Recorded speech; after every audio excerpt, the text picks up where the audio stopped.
Hello, friends. How are you? How's things? How's life? How's your world? Did you have a good weekend? Did you have a Thanksgiving where you are? Did you enjoy time with friends and family? I hope so. I enjoyed time with family. I guess my wife is my best friend, so and friends, and also video games. And I played this game this weekend. I finished this game this weekend, and I want to talk about it. And this is Tales of the Shire, a Lord of the Rings game. And I got excited about this the moment it was announced. It looked like a farming sim set in the Shire where you play as a hobbit, and I went, absolutely, that hits all of the buttons for me. I am absolutely into cozy, little cute games. I'm into The Hobbit. I'm really into The Hobbit. And I was very excited for this game. Bought it day one, knew I'd play it eventually. You know, as with this kind of game, I waited for patches to happen first before I plugged it in.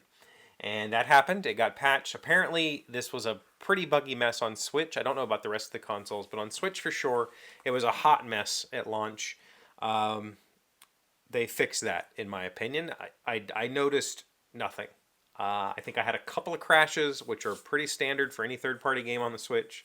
I think memory overruns are an issue on the Switch, and the Switch 2 has larger memory, so it maybe takes more for it to crash, but it wasn't an issue.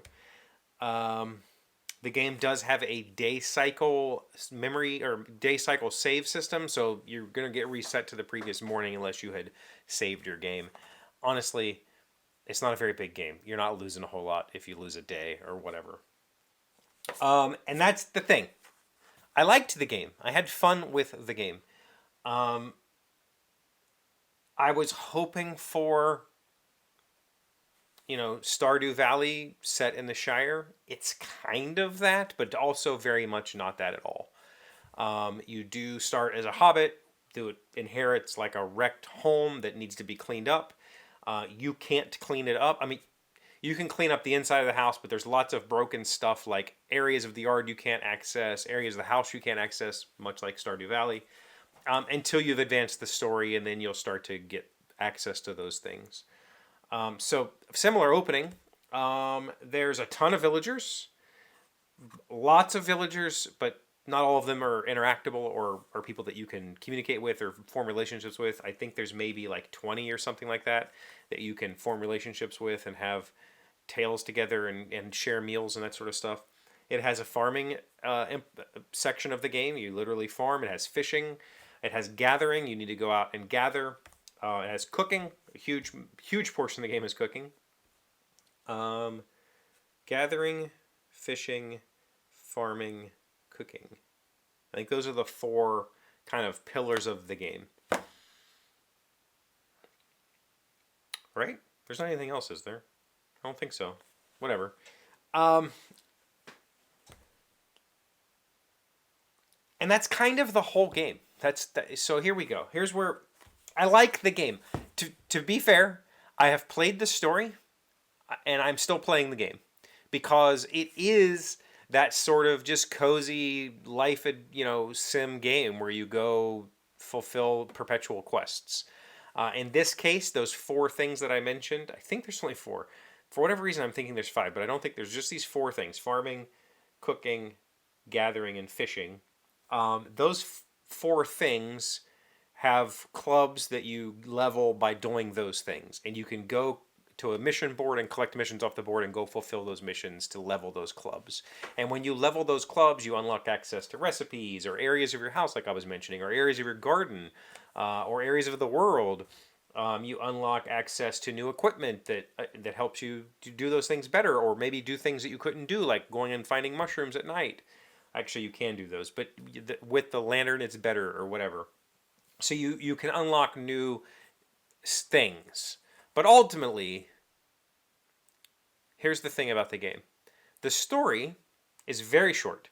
And there's no indication when you start this game how long this story is going to take.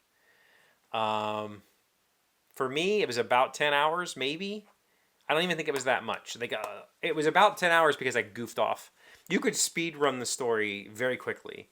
And the reason is that there's no breaks on the story. As soon as you finish a segment of the story, the next day it's available again. Like you can just keep going, burn through the story. So I finished the story in the autumn of my first year, and there are people saying they're in their spring and haven't finished the story yet. So it you could kind of take the story as kind of slowly as you want.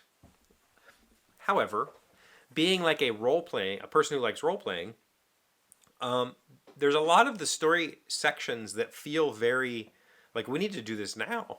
Like you can't wait until tomorrow. You have to get this done right now because this person's, has this issue or whatever. And so there are sections of the story where as a role player, I'm like, well, I have to go do this. Like I have to push through this as quickly as I can. And that meant that the story was over very quickly for me. I was hopeful that this game would catch on. And I guess there's still the potential for that to happen, but it doesn't seem like it's going to happen. It got kind of panned when it came out. It launched poorly with a bunch of bugs and a bunch of issues. But I was hoping that we would see seasonal new stuff added, kind of like Stardew Valley or whatever the other Nintendo IP is that everybody plays with the animals. I was hoping we would get new content, new areas. There are like large swaths of this map that do nothing. Like they're just fields where you can go gather mushrooms and that's it. There's nothing else there. That feels like, oh, we were supposed to do stuff. Also, like I said, outside of those 4 activities, there's really nothing else going on. I think maybe there were a few small things that you can find in the world, like little tiny story starters you can gather, and then you can give them to somebody to start a little tale with that person, and you can have like a little moment with them. But they're very few and very far between. There's only a couple of those things. For the most part, you're just going to be farming, fishing, gathering, or cooking, and that's it. Like that's the game. Do those things. The missions are all going to be go cook this meal, go plant this thing, go gather this. Like that's it. That's the whole game. And that felt a little it's kind of in that regard. But it's also still cute hobbits and a hobbit village doing hobbity things and day cycles and night cycles and relationships. There is no romance in this. The relationships are purely platonic, but they're fun, and you can irritate people by not inviting them to meals, and then they'll be a little bit snarky. There's characters. The characters in here are a blast. They're a serious hoot. There's the grumpy old men characters. There's cute little girl characters. There's cook. The kind of happy jolly cook character. There's all these cute little characters that have fun little stories, and you get to interact with them, and you could play it, I guess, in perpetuity if you really just enjoy farming sims and you don't really care that there's nothing really driving the game forward. You're just gathering and planting and cooking just for the heck of it. Like you can continue that forever. I'll probably play it a little while longer just because I don't really have anything else I want to play right now. I'm kind of waiting for the holidays to see if I get some games for Christmas that I want to play. And it is an enjoyable thing to just kind of jump into, revisit my little hobbit house, maybe decorate a little bit. There's like so many things you can decorate with. That's the other part of this. Like it is kind of you can just kind of infinitely gather money so that you can buy new furniture and decorate your house. There's tons of that. It doesn't do anything that I'm aware of. You don't like people don't come over and look at your house and tell you you've done a great job or anything like that. But you can do it. Like you can have fun, just kind of exploring the world. It's a very small world. It doesn't take very long to walk across. But I did enjoy it. I'm really conflicted. Like I think it was intended to be a much bigger game. There seems to be areas of the map that would be useful for stories and things in the future, and I think that the hope was there would be continued development based on the reception of the game. Unfortunately, I don't think there's going to be any more continued development, or if there is, it's going to be very, very small little add-ons. But I'm happy that I bought it. I'm happy that I played it. I'm happy that I'm still playing it past, traditionally I don't play games past the story. Like the story is why I play, and I don't do plus content, or I don't, revisit and chase end game content. But in this, it's fun to just go fishing and have my daily. I go to my pond, I fish, I collect my egg, I go to my pond, I fish, I run into town, I sell my fish, I trade my egg for bacon and grease. I pick up some tasks, I try to fulfill those by the end of the day. It's a, just repeat and just keep doing that just to see what happens. Cute little game. I can recommend, just with a lot of caveats, like go into it with very small expectations and you probably will enjoy it. Especially if you like Lord of the Rings, especially if you're very interested in hobbits and their weird little culture. Check it out. Tales of the Shire. Yeah, I'd give it like 3 out of 5. Like it's a basic average game. Yeah.